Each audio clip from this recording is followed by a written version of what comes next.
Есть один момент в современной физике, о котором все предпочитают говорить осторожно, только потому, что он слишком простой и разрушает привычную картину мира. Судя по экспериментам, реальность ведет себя так, как будто она знает, что ее наблюдают.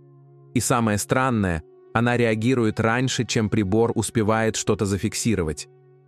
Не после действия, не после выбора, а еще до. Это полностью ломает идею о том, что мир существует отдельно от нас и просто ждет, пока мы его увидим. Похоже, все работает наоборот. Не ты смотришь на мир, а мир собирается под твой взгляд. И это физика. Только та ее часть, которую на лекциях стараются пролистывать быстрее. И тогда главный вопрос звучит уже не как «из чего состоит реальность?», а как «кто тот наблюдатель, под которого реальность подстраивается?». Последние 100 лет наука строилась на одном негласном правиле: реально только то, что можно измерить. И это правило отлично работало, пока мы не полезли глубже, туда, где привычные инструменты перестают что-то показывать. Когда физики увидели, что частицы ведут себя не как шарики, а как состояние чего-то большего, в теории появился зазор, который никто не смог закрыть. Если нет наблюдателя, нет и результата. Комбинация, которая звучит почти абсурдно. Прибор работает идеально, формулы сходятся, условия эксперимента идеальные, но, пока кто-то не наблюдает, мир остается в неопределенности. И вот главный провал классической модели. Она пытается объяснить реальность как механизм, в то время как сами эксперименты показывают. Это не механизм, а процесс взаимодействия с наблюдателем. То есть реальность не объект, а отношение. И пока ты не смотришь, она еще не выбрала форму. То есть реальность не объект, а отношение. И пока ты не смотришь, она еще не выбрала форму. И вот здесь появляется наблюдатель. Главная сила, о которой забывают. Наблюдатель — это не я думаю, не я представляю, не я пытаюсь контролировать. Это то тихое, стабильное присутствие, которое замечает все, не вмешиваясь. Это не роль, не качество характера и даже не духовная практика. Это базовый слой, который был в тебе всегда. Тот, кто видит ощущения, мысли, реакции, но не является ими. Когда ты смотришь из ума, возникает борьба. Когда ты смотришь из эмоций, возникает искажение. Когда ты смотришь из страха, пространство сужается. Но когда ты возвращаешься в наблюдателя, все, что раньше казалось реальным и неизбежным, начинает рассыпаться. Потому что наблюдатель не окрашивает мир. Он просто освещает то, что есть. И вот тогда реальность отвечает иначе. Не на мысли, не на усилия, а на чистый тон твоего присутствия. Зеркало наблюдателя никогда не врет. Оно возвращает не то, что ты хочешь увидеть, а то, из какого состояния ты смотришь. И как только меняется наблюдающее состояние, меняется отражение, мягко, естественно, почти незаметно. И это по-настоящему меняет все. Вся эта квантовая странность звучит как что-то далекое от жизни. Но именно она объясняет то, что человек чувствует каждый день и не может объяснить. Почему иногда событие появляется слишком вовремя? Почему решение приходит именно в тот момент, когда ты внутренне смягчаешься? Почему один и тот же разговор с двумя разными состояниями приводит к совершенно разным исходам? Классическая физика говорит, это совпадение. Но если реальность выбирает форму под взгляд наблюдателя, то все эти совпадения не случайность, а закономерность. Потому что наблюдатель не просто фиксирует мир, он задает рамку, в которой мир проявляется. Ты меняешь внутреннее состояние, и одновременно меняется то, что начинает появляться вокруг. Это то, что каждый человек чувствует, но не знает, куда это отнести. Почему одни периоды в жизни как будто складываются легче, а другие будто тормозят? С точки зрения квантовой модели это очевидно. Мир следует за состоянием наблюдателя. Тогда главный вопрос не про физику, а про тебя. Каким состоянием ты смотришь, таким отражением и отвечает реальность. Когда физики говорят «реальность не физическая», это не про мистику. Это про то, что физический мир не первичен. То, что мы видим, чувствуем, трогаем, появляется после. А вот перед этим есть слой, который ученые называют полем, структурой, матрицей состояний. Суть одна. Форма появляется после взаимодействия с наблюдателем. Представь волну. Она может стать чем угодно – кругом, линией, всплеском, штилем, но она принимает конкретную форму только в момент контакта. То же самое происходит на уровне реальности. Пока ты не взаимодействуешь с миром, он находится в поле вариантов, в возможностях. Но стоит тебе посмотреть, выбрать, заметить, возможность становится фактом. Вот почему говорят, мир не столько есть, сколько становится. И становится он не сам по себе, а в точке соприкосновения с твоим вниманием, твоим состоянием, твоим внутренним фоном. Отсюда и вытекает то, что мы видим в жизни. Ты напряжен, пространство сжимается. Ты ясный, события собираются точнее. Ты расплывчатый, реакции людей становятся непредсказуемыми. Ты честный внутри, мир словно отвечает честностью.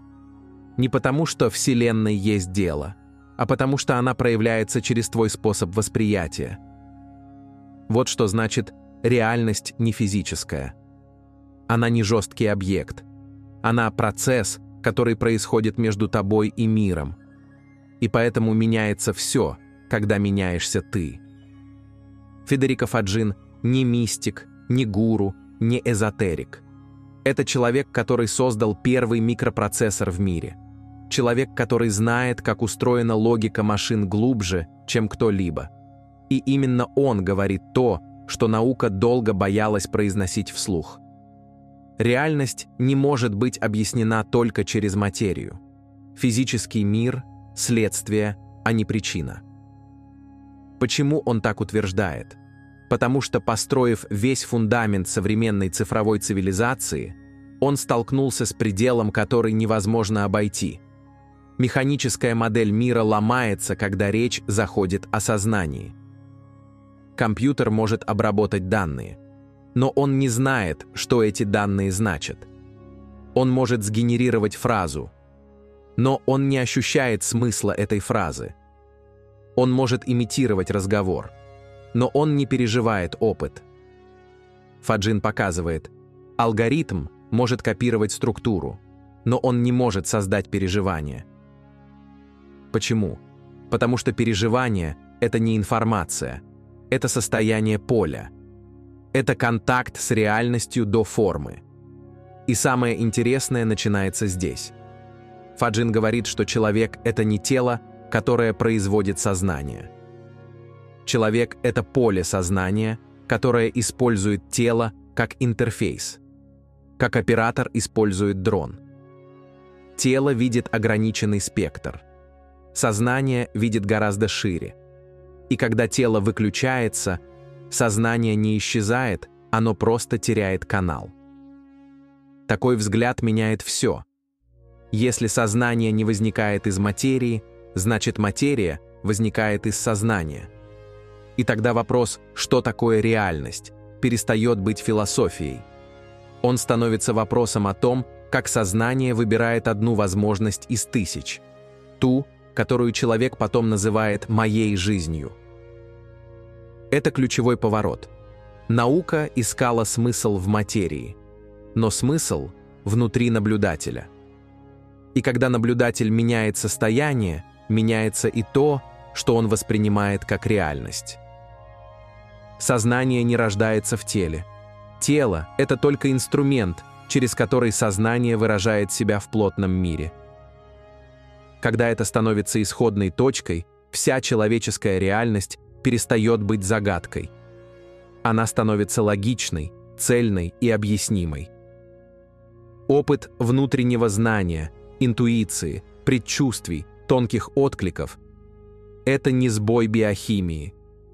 Это прямое взаимодействие сознания с полем, из которого затем рождаются мысли, импульсы и решения. Память, которая всплывает вне логики. Чувство, что что-то произойдет. Тонкое понимание, откуда идти, с кем быть, что делать. Ощущение не своего пути, внутреннее сжатие, расширение, ясность.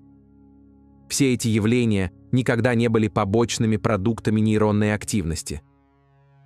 Они – сигналы поля, которые тело лишь переводит на язык ощущений. То, что мы называем эмоциями, это не химические реакции. Это изменение состояния поля, которое тело отражает так, как может. То, что мы называем вдохновением, это не случайная вспышка. Это момент, когда внутренний поток проходит сквозь фильтр мозга без искажений. То, что мы называем болью, это не только биология. Это фаза, где поле указывает на место, где мы пытаемся жить не из себя, а против себя. Даже феномены, которые наука считала невозможными, осознанные сновидения, внезапные озарения, состояние выхода из тела, расширение восприятия, перестают быть мистикой. Они закономерны для сознания, которое не ограничено нейронной скоростью, плотностью материи и границами органов чувств. Наблюдатель, внимание, намерение – это не поэтика, это механизмы взаимодействия сознания с квантовым уровнем реальности. Там, где классическая физика бессильна, квантовая ясно показывает. Состояние наблюдателя меняет то, что он наблюдает. Именно поэтому никакой алгоритм не может чувствовать, и никакая машина не может пережить смысл. Смысл всегда возникал только в поле сознания. Когда сознание использует тело, человеческий опыт становится не случайностью, а процессом. Тело реагирует, поле направляет, внимание формирует. Переживание становится точкой выбора, и выбор создает следующую линию реальности. Не потому, что человек придумывает реальность, а потому, что сознание постоянно взаимодействует с полем возможностей и коллапсирует его через акт восприятия. Так человеческий опыт перестает быть набором реакций. Он становится картой взаимодействия сознания с глубинной структурой мира.